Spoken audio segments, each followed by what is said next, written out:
Arratsaldeon guztioi, arratsaldeon eta ongi etorria. 8 eta 5 iragarritako orduan, asteragoaz 47. Balentziagaren oroimenezkoaren aurkezpenarekin. Eta 47 aipatu dut, egia da.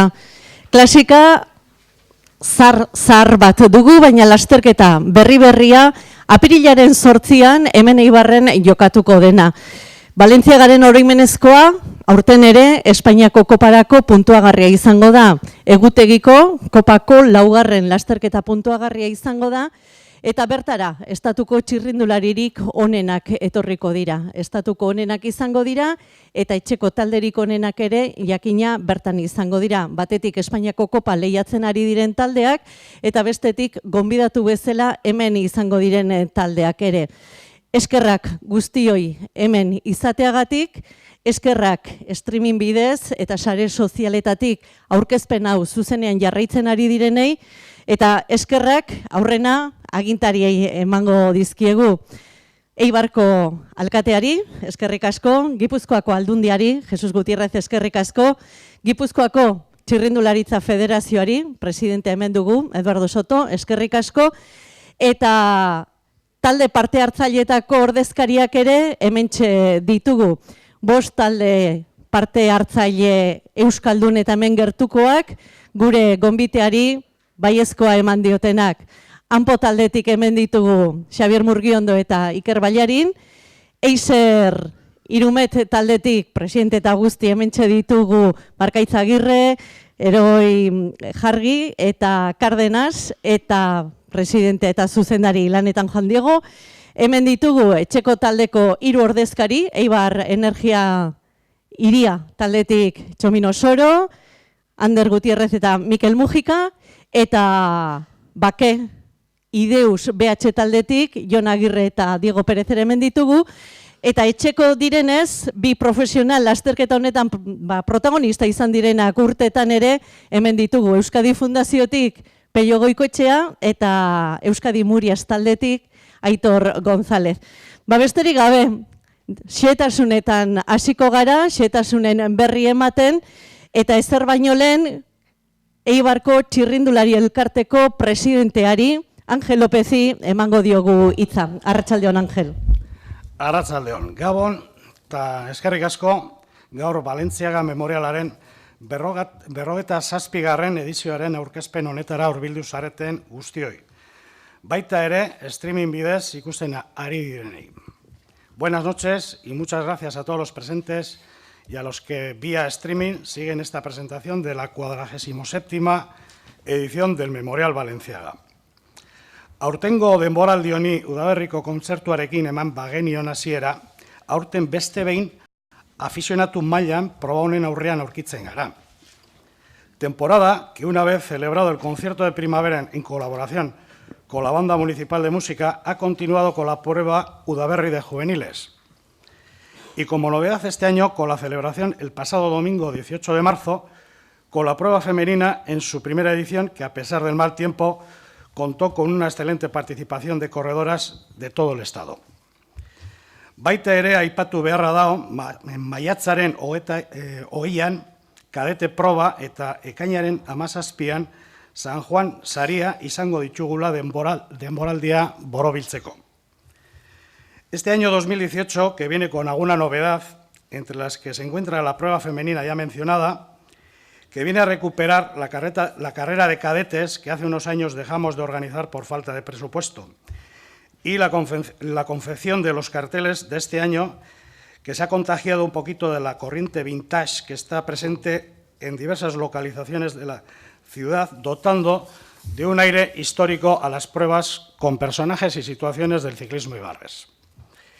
Eibarko Txirrindulari Elkartetik bere eskerrik beroenak adierazi nahi dizkie babesle izan diren guztioi, bai instituzioak, bai enpresak, besteak beste Eibarko Udaletzea, Gipuzkoako Foru Aldundia, Eibar Kirol Elkartearen Fundazioa, Abia, Kirolgi eta abar.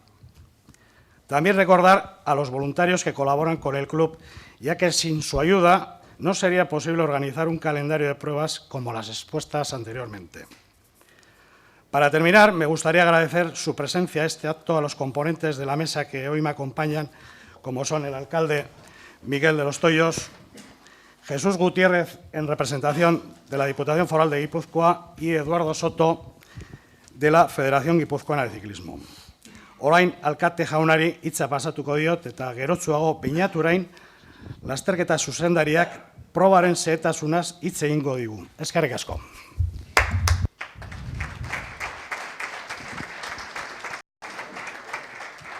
Como ha dicho Ángel, la temporada en Eibar ya ha empezado. Empezó con aquella carrera de juveniles que ganó un corredor del Baqué, Ivón Alday. Luego hemos tenido la carrera femenina y la semana del Balenciaga. Bueno, Eibar va a ser el centro del ciclismo mundial. El viernes acaba la etapa de la Vuelta al País Vasco, el sábado acaba la Vuelta al País Vasco y el domingo se corre el Balenciaga. Y todavía nos quedan carreras. Miguel, estás totalmente enfrascado en esto del ciclismo. Gracias por venir y apoyar el ciclismo. No, gracias. Es que me obligáis, joder. Es que... No, la verdad es que, bueno, Arratsaldeon guztioi, la verdad es que es una gozada. Es muy difícil decirle que no a algo que plantea el ciclismo en Eibar, porque el ciclismo siempre ofrece antes de pedir, ¿no? Y yo creo que eso es lo importante. Es verdad, llevamos 15 días que no solamente hablamos de carreras ciclistas, sino que hace poco se presentó una iniciativa realmente interesante que va más allá del ciclismo profesional, que era una iniciativa que en este momento la lideran el Grupo Murias y las organizaciones ciclistas Euskadi, que son los que organizan la Itxuli, de plantear la bicicleta como algo más que en el mundo profesional, sino como una forma de vida. Es un proyecto de largo plazo y lo presentamos en Eibar hace un par de semanas. Tuvimos la carrera femenina, la primera de muchas, estoy seguro que va a ser la primera de muchas. Yo creo que el año que viene igual hasta seremos un poquito más ambiciosos y entre la DIPU y el Ayuntamiento hacemos un pequeño esfuerzo, yo creo que podremos llegar. Se presentó un proyecto de Bidegorri en Eibar, que es curioso que somos una ciudad ciclista y no tenemos Bidegorri. Pues bueno, ya hay un proyecto que va a hacer la Diputación de Bidegorri. Ahora presentamos el memorial y mañana se presenta en Zarauz la Itxuli, ¿no? Y es verdad que el fin de semana del 6, 7, 8 de abril se va a ver un escaparate de la ciudad en el mundo del ciclismo, va a ser precioso, pero hay muchísimo trabajo detrás. Yo siempre digo que nosotros, las instituciones, somos colaboradores necesarios, seguramente, pero los clubs sois los imprescindibles, ¿no? Y en ese sentido, afortunadamente en Eibar contamos con un equipo de voluntariado, de organización tan potente que son capaces de embarcarse en cualquier proyecto vinculado al mundo del ciclismo porque saben que son capaces de sacarlo adelante, ¿no? Y eso se hace con este voluntariado y yo siempre quiero aprovechar este acto también. Las instituciones hacemos lo que creo que nos corresponde, cada uno desde su visión, pero intentamos aportar, pero es verdad que hay un montón de colaboradores, de empresas, de patrocinadores, que sin ellos tampoco sería posible. El Eibar creo que se sumó el año pasado la primera vez, la Sociedad Deportiva Eibar a través de su fundación, que hace un esfuerzo similar al que hace el Ayuntamiento económicamente. Yo creo que eso ha dado una solvencia al proyecto que, por eso, entre otras muchas cosas, todos queremos que el Eibar siga muchos años en primera, porque seguirá aportando al resto de los deportes eibarreses, pero hay un montón de colaboradores y patrocinadores sin los cuales sería muy complicado sacar esto adelante. Y por tanto, yo creo que nos toca, a los que estamos en esta mesa, trasladar ese agradecimiento a los que estáis en ese lado, ¿no? Y a partir de ahí, yo sí que quiero tener un pequeñito recuerdo también para mi gente, porque es verdad que el pueblo va a ser un hervidero, pero hay por detrás trabajo de la Policía Municipal, de la Brigada, de un montón de gente del Ayuntamiento que también van a tener que trabajar mucho esos días para que eso sea posible, y también se aprovecha aquí para agradecerles el trabajo que van a realizar, ¿no? Y entre todos conseguir pues que estos chavales puedan luego dar el espectáculo que es lo que corresponde y hacer que el Balenciaga también pues siga siendo una de las pruebas fundamentales de la Copa de España y que bueno, nos quedan 3 añitos para las bodas de oro y seguro que algo ambicioso ya nos inventaremos para entonces. Gracias. Gracias a ti, Miguel. Bueno, de todos los datos que has dado, hay donde coger y tirar, pero como esto se estiraría un montón, vamos a seguir adelante y vamos a darle la palabra a Eduardo Soto, presidente de la Federación Guipuzcoana de Ciclismo. Guipúzcoa trabaja un montón a favor del ciclismo. De la Copa de España hay 9 pruebas puntuables, 3 se disputan en Guipúzcoa. Eso quiere decir algo. Damos la palabra a Eduardo Soto, presidente de la Guipuzcoana. Hori esan nahi du, nolakoa da txirrindularitza munduan Gipuzkoan.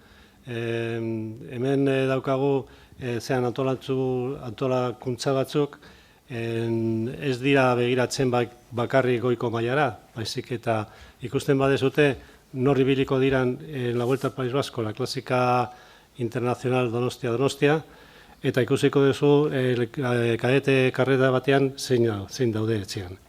Eta da jende berdina. Jende berdina, zorionez, berritzen ari dira personak, aldatzen ari dira taldeak, baina denok karrera guztiak, naiz infantiak, naiz goi mailako aiduzikoak, talde berdina dira. Osea, ez dira bakarrik interesak enpresarialak egiten dutenak goiko mailako karrerak, baizik eta voluntario dira denak, ez dute kobratzen hori egiteagatik, eta hori esker mantentzen dira, mantentzen dugula.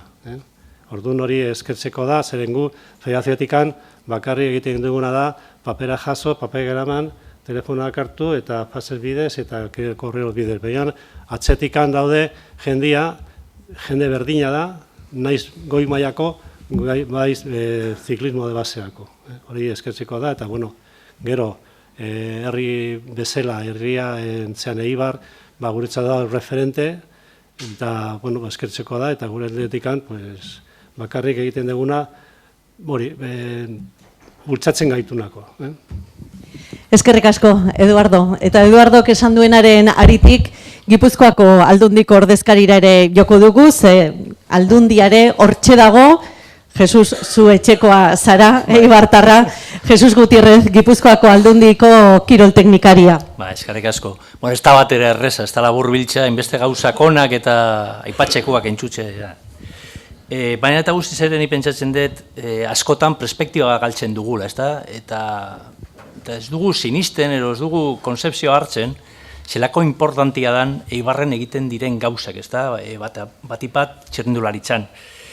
Errez esaten da, kadetetik hasita, juvenilak, aurten, beste albiste hon bat, izan da, urreko egunean, ian 18 izan, Eibarko hiri nagusia, emakumen artean, ospatu zela, harritxuk lehen esan da, urrengo hastian bebai, Euskal Herriko itxulia izango dela, gero Valentziaga, hau da, bere neurri izan bentsat, Eibar izango da, txinduralitxe arloan eta munduko erreferente bat, eta munduko zentro bat, ez da? Eta hori askotan, pentsatzen dut ez dugula asko baloratzen, eta horren atxian dagoen lana, eta beti ere lantalde bat behin eta berriz dagoena, eta Eduardok esan daulen, ez da? Bai basean, bai profesionaltasunean, beti ere lantalde berdina dago. Eta hor, nik uste dut badaudela hitz identifikatibo batzuk eta aipatzeko, eta ez dut uste, harrotasun bat dala esatia, baina ni laburduko nituzke hitz batzuetan izango ziren, cariño, calidad, implicación, esfuerzo, trabajo, de alguna manera, valores que nos identifican a los eibarreses, valores que nos identifican a los guipuzcoanos y que de alguna manera este grupo de trabajo y en las distintas organizaciones, no solo dentro del Club Ciclista, sino con otros componentes que desde hace tantos años están impulsando el ciclismo en Eibar y que de alguna manera, gracias a todos ellos y a todas ellas, son las que nos hacen estar en ese centro del ciclismo mundial. No queda más desde las instituciones que agradecerles el gran esfuerzo. Eskerrik asko. Eskerrik asko Gipuzkoako aldundiari, eta orain jada lasterketan bertan sartuko gara. Esan dugu Espainiako koparako puntuagarria izango dela, eta urten Espainiako kopak baditu ezaugarri batzuek.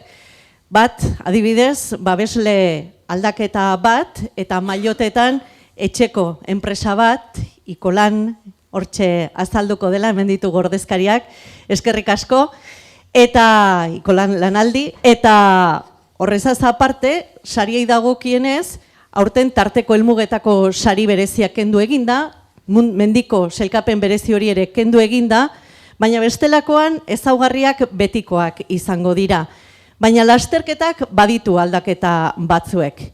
1972an Jose Luis Viejok irabazi zuen, 2018an irabaziko duenak ze ibilbide egingo duen, adibidez, Beñat Urain lasterketako zuzendari nagusiak esplikatuko digu, hori eta lasterketako beste xehetasun batzuek ere. Arratsaldeon, Beñat. Arratsaldeon, eskerrik asko. Bueno, lasterketa aurkezpena egiteko bi partetan separatukoet, bate lasterketako egitura teknikoa eta bestea, bueno, rekorrido aldetikan egin ditugun aldaketa batzuk. Lasterketa aldetikan teknikora begiratuz aldaketa gutxi egin ditugu, rekorridoan bai egin ditugu aldaketa batzuk. Bueno, aurtengo edizio honetan 24 talde egongo dira parte hartzen, 24 talde horietatik 21 Espainiako kopako fijoak izango dira, eta gero 3 izango dira etxeak kruziklistak invitazioz bidez invitatu dituna karrerara. 3 horiek izango dira Bake, Debabarrena eta Eulen. Taldetatik pasatuz, lasterketako estructura técnica, no hemos tenido muchos cambios, va a ser parecido al año pasado, igual.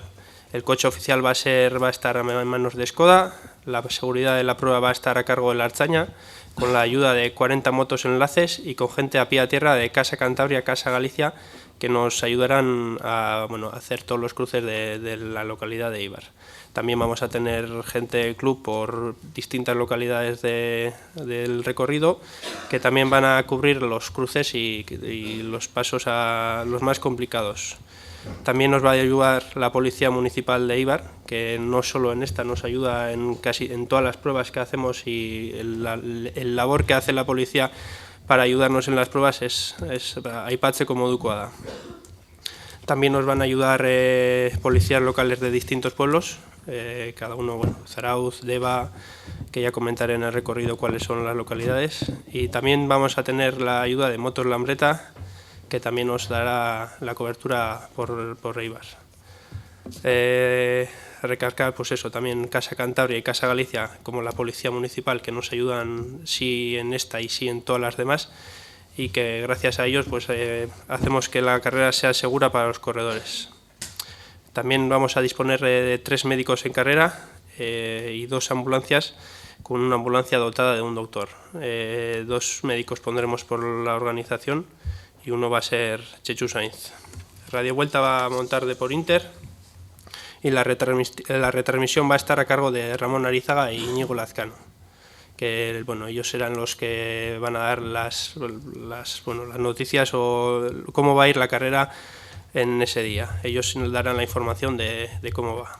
El jurado técnico va a estar compuesto por el presidente, que va a ser Vicente Bort Pascual, de la Comunidad Valenciana, adjunto 1 Luis Mari Zugazúa, adjunto 2 Jumari López Izaguirre, y llegada a crono Víctor Martínez González. Comisario en moto va a ir Unai de Miguel, y comisario en moto también va a ir Unai Mezo Ascorgarta.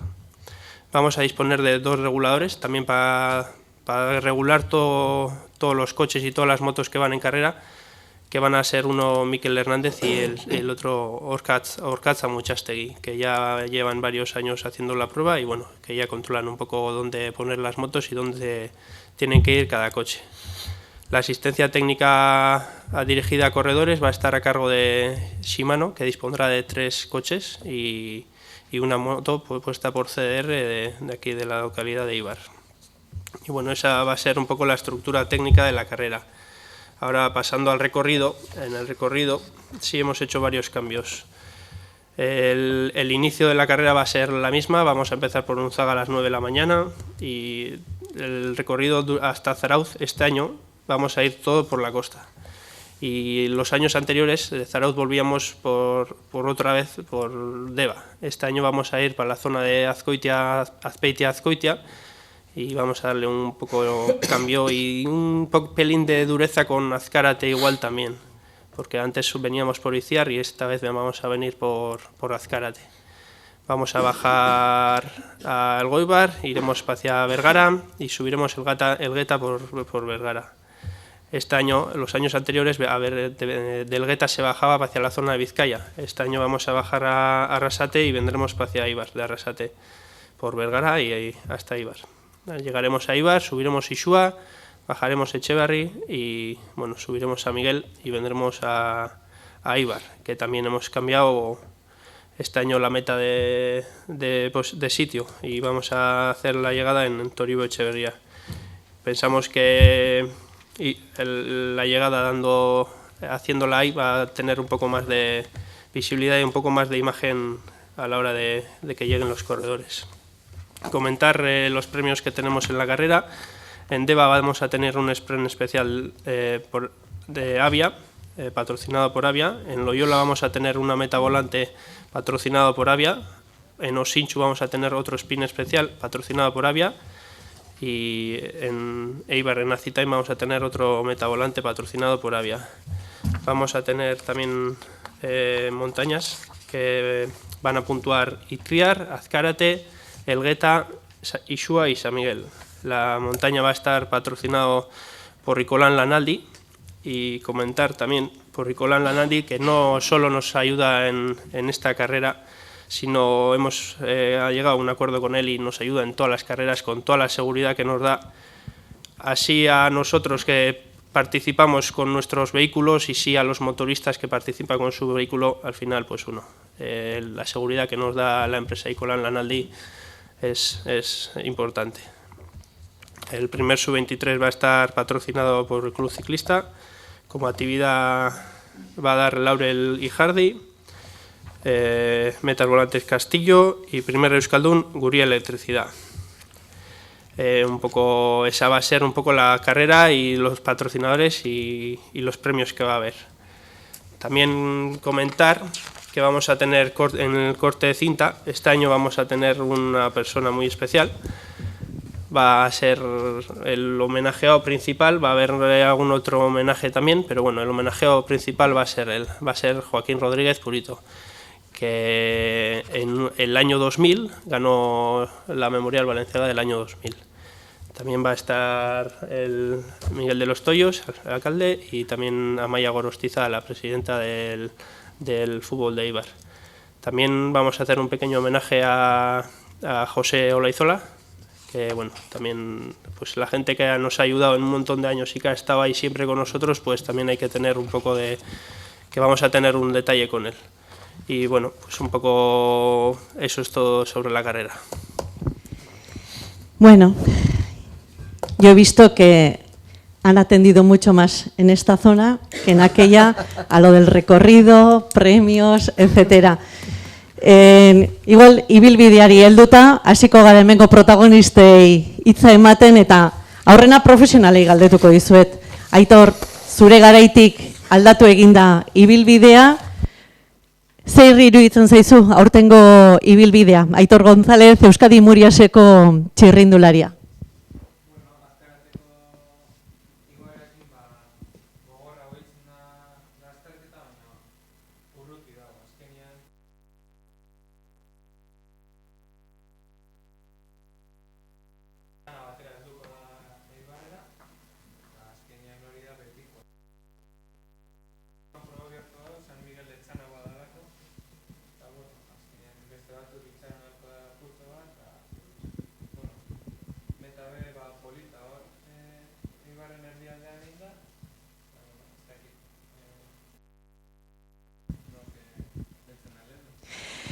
Pello Goikoetxea, Euskadi Fundazioko txirrindularia. Zu karreran bazina, badakit, Debarako ja iesita izango zinakela. Aitorrek esan du Azkarate urruti dagoela, helmugatik, baina zein izan daiteke momentu ona erasoa jotzeko, lasterketa mugitzeko, lasterketa zailtzeko. Ez dakit, zure ikuspegitik, ala txirrindulari normal baten ikuspegitik. Bueno, Aitorrek esan dabe moduan, ez? Azkenian karreria aurrekoetan moduan konponduko da, ez? Azkenengo bi aldapak dira garrantzitsuenak, baina, bueno, nik uste dut Azkarate gehituta mugidu aldala karrera pixka gehiago, eta saiatuko diala. nik ja badakizu aurretik joko nebala, ze aldapan ez nekan ez ebeitzeko, osea que, bueno, azkenean rekorrido antzekoa da, ezagutzen dago jende guztia rekorridua, eta gainera jakinda karrera garrantzitsuena dela ez, kalendariotik danak saiatzen diala topera da saia egongo dela irabaztia. Hortxe dago datua, berak esan du, karrera garrantzitsuena da, eta egia da, urteko egutegia begiratuta txirrindulari askorentzat Valentziaga erreferente bada. Hortzen markatuta izaten da egutegian. Pello lo ha dicho, es la carrera más importante y es verdad, en el calendario de los ciclistas aficionados, el Memorial Valenciaga no es cualquier carrera, es una carrera especial, es un escaparate de cara al profesionalismo. Por ejemplo, miramos la clasificación del año pasado y entre los 12 primeros hay 8 que este año son profesionales. Eso quiere decir algo. Vamos a ver qué dicen los protagonistas del 2018 y vamos a empezar por los de casa.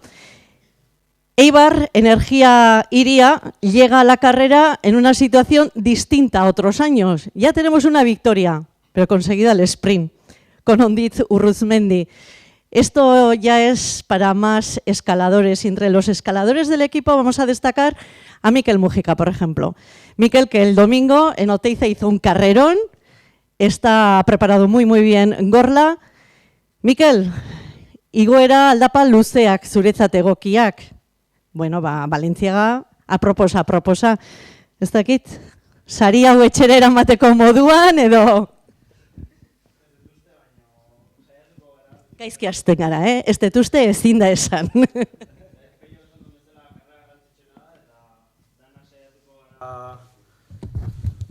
Dana saiatuko gara indarrez topera, baina ez da erresa, eta bueno, ikusiko da. Ikusiko da. Ander Gutiérrez, para un corredor de la casa, esta carrera sí es especial. Si para todos es especial, para los de casa mucho más.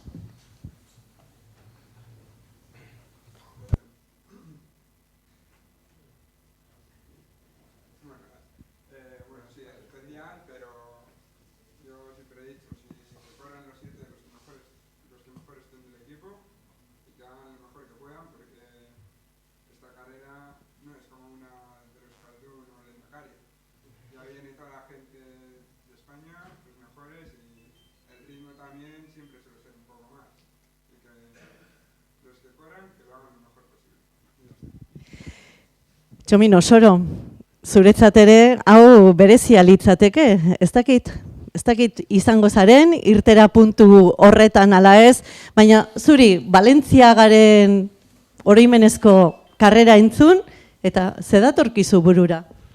Hombre, ni txikitatik ikusi karrera bat izan da Ibarren, eta ni gaztetan ez nintzen bizikletan hasi. Orduan, orain dela urte batzuk esango azestaten. Irtetzeko aukera eukiko nebala ez noan sinistuko. Orduan zait, irten eta beste motivazio batekin. Alik eta hobetuen eitzeko. Ea, sorte dagoen, Txomin. Bizkaira joko dugu eta talde berria da, egia da, baina karreretan beti ikusiko dituzue ze protagonista izaten dira. Eta protagonisten artean, taldean, Eizer Irumeten badago bat, Pelma. Eta hori da, Arkaitz Agirre. Zu ere Pello Goikoetxearen estilokoa izan zitezke. Hemen ere, erasotu beharko da, eta iesaldian sartu beharko da, ez da? Aurreko asteburuan, ez zara gelditu. Bai, hola da. Itxako karrera poratko horra da, azkenengo portugisekin, eta intente duguna da urnetik jolastu, eta aldean hain, da ekipoari presentzi zemon, karrera. Hori da helburua. George, Gary, tú el año pasado ya participaste en esta carrera, pero con el equipo escribano. Acabaste, hoy he estado mirando, y el 86. Sí, acabó. Hay que mejorar. Sí, eso es. Sí. Pues el año pasado estaba trabajando por otros, pero este año espero que tenga un poco más libertad para mejorar el puesto un poco. ¿Y te dan galones en el equipo para eso? No sé. También tenemos a un colombiano en el equipo. Este es nuevo, este no conoce el Valenciaga. Juan Cárdenas. No sé, ¿qué te han contado del Balenciaga? ¿Qué sabes del Balenciaga? Hola a todos, pues dicen que es la supercarrera, que ganarla es un mérito muy importante, pues a ver si se queda en el equipo este año y pues, que los que la corran o si la corremos, dar lo mejor posible. ¿Qué hacemos? ¿Le ponemos un en aprieto y le decimos a ver si vais a correr o no?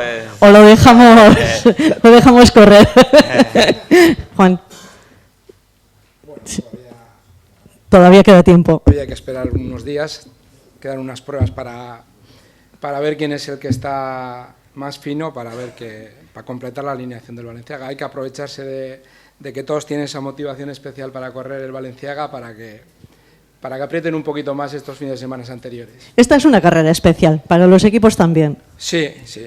Ya la Copa de España es una carrera especial y yo creo que el Balenciaga es la referencia de la Copa de España, la carrera más importante, la que todo el mundo está esperando, de la que todo el mundo habla durante todo el año y la que todo el mundo quiere ganar porque sabe que prácticamente le asegura un puesto en profesionales.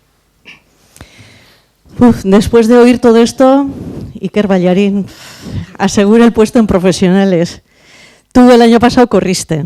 Tú sabes lo que es el Balenciaga, aunque ha cambiado de recorrido. Tú has cambiado de equipo, estás haciendo bien las cosas. En el AMPO eres un corredor con peso. ¿Qué se te puede pedir en el Balenciaga? Habrá que ver si vamos, pues a ver cómo salen las cosas. Yo he entrenado bastante por estas carreteras, llevo 3 años ya aquí en Eibar, en 3 semanas, y bueno, pues una carrera bonita y con ganas de correrla este año otra vez. Xabi Murgiondo, hanpoko txirrindularia da, erlojuaren aurka Gipuzkoako txapelduna da, Gipuzkoako harri bitxietako bada, zaindu beharreko txirrindularietako bat, baina une honetan, eta Espainiako koparen ondorioak dira lesionatuta dugu. Zuretzat, denboraldian izan ziteken helburuetako bat, baina orain pixka bat nahastu egin da egoera. Aurrena, zer modu zaude zure lesioetatik? Ja, hobeto, poliki aurrea, eta ja, biziketan montaileko guak berriz. Oñatiarra zara, Eibar ez dago oso urruti, ibilbidea oso ondo ezagutzen duzu, zer iruditzen zaizu Balenciagako aurtengo ibilbidea? Bueno, gixe esan, Aitorrek da esan da bainakin adoz nahu, ez?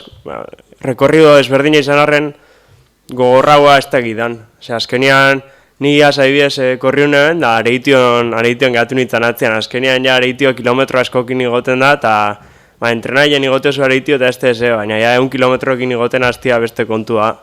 Da hori kentze horrepe eragin gaula uste, baina bueno, azkenean hemen karrea honetan isuako igoera hortan azten da benetako karreria, eta hor nik uste hor apurtuko ala, hor ikusiko azein hauen irabazteko aukeraekin da azeinaz. He dejado para el final al único equipo que tenemos aquí con victorias, pero vamos a hablar primero con el que todavía no ha ganado. Jon Aguirre es un corredor guipuzcoano, el mejor guipuzcoano el año pasado en la Vuelta al Bidasoa. Jon, talde aldatu duzu, eulen taldetik Bakeideus behatxera joan zara, igotzaile petoa zara eta Balenciagako ibilbidea ikusita, Jon Agirrek aurrean behar luke. Zaila, uste jende oso ona etorriko da eta ekipoai laguntzia todako zaigu segurunik. Jon, ez daki favoritoetaz eta hitz egiterakoan, Balenciagako favoritoen zerrenda bat egiterakoan, ausartuko zinake izen batzuk ematerakoan? Nik uste Lizarteko batzuk sartuko nituzkela, gehien bat, da eliteetan ibili berko deula argire bai. Y vamos con un corredor que es el líder actual del torneo Euskaldun, Diego Pérez, ha vencido en Lizarra, ya tiene una victoria.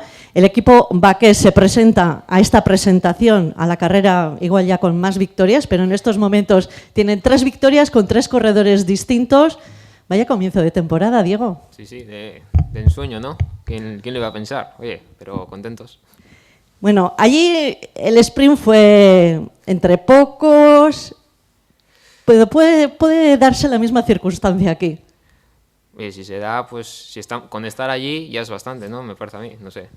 Diego, ¿qué te parece? ¿Cómo planteará, cómo enfrentará el Baque Ideus BH el Memorial Balenciaga? Para vosotros también es una carrera distinta, ¿es la carrera de la temporada? Hombre, posiblemente, ¿no? Es una carrera que, como bien has dicho antes, la marcamos mucho cuando vamos a hacer el calendario. Y bueno, sabemos que tenemos gente que camina mucho y sabemos que vamos a estar allí, así que intentaremos hacerlo lo mejor posible. Bauek dira protagonistetako batzuek, ze askoz gehiago izango dira, eta esan, lasterketa honetara, Antonio Soto etorriko dela lider bezala, Lizarte taldeko txirrindularia da, eta gaur bertan adibidez, Albazeten irabazi du. Onturren irabazi du Udaberri sari nagusia. Bera da lider, elite mailan, 23 urte zazpikoetan, hor dago Aldro taldeko Arozamena, eta gero zerrenda luze bat dago. Badaude bitxikeriak egungo sailkapenean, baina ez dizkizuegu denak kontatuko horretarako, gerturatu egin beharko duzue apirilaren 8an Eibarko irterara, eta 167 kilometro horietan barreiatuta ere lasterketa ikustera, jakiteko bitxikeri eta xehetasun guztien ondoren, helmugan besoak nork jasotzen dituen. Esan dugu, 4. proba izango dela, Espainiako kopan,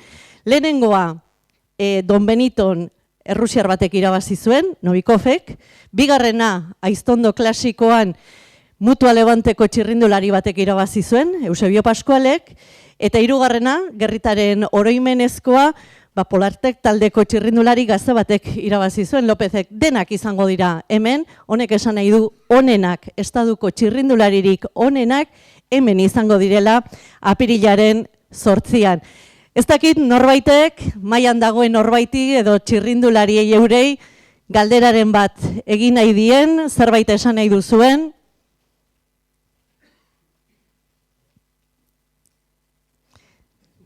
libratzen zarete.